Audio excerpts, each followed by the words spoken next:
Pemirsa, Dinas Tenaga Kerja, Disnaker, dan ESDM Provinsi Bali mencatat hingga awal Maret 2021 jumlah tenaga kerja di Bali yang terkena PHK mencapai 3.349 orang.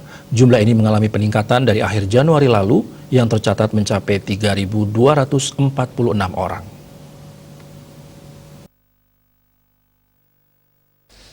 Kepala Disnaker dan ESDM Provinsi Bali Ide Bagus Arde mengatakan selain PHK, tenaga kerja yang dirumahkan juga mengalami peningkatan.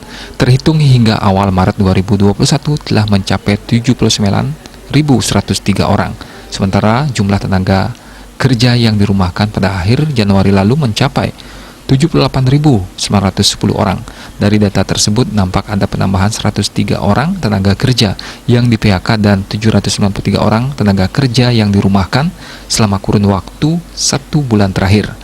Ide Bagus Arde mengakui pihaknya selalu memperbaharui data berdasarkan data yang diberikan dinas terkait kabupaten kota di Bali. Dia berharap angka tersebut tidak bertambah kembali atau mengalami penurunan seiring kembalinya tenaga kerja tersebut diserap oleh perusahaan.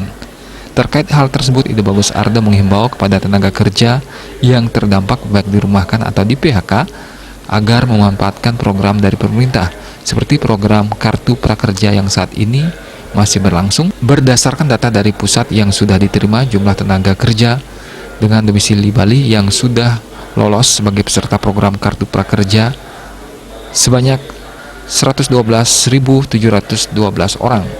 Data tersebut merupakan data peserta sebagai penerima program Kartu Prakerja selama tahun 2020. Selain itu, untuk bertahan di tengah pandemi, tenaga kerja yang terdampak telah melakukan berbagai upaya seperti berjualan yang memanfaatkan skill dan keahlian masing-masing. Pihaknya juga menyarankan agar mereka yang beralih berjualan tetap melakukan inovasi serta memanfaatkan teknologi digital yang ada saat ini untuk memperluas pasar. Widya Stuti, Bisnis Bali melaporkan.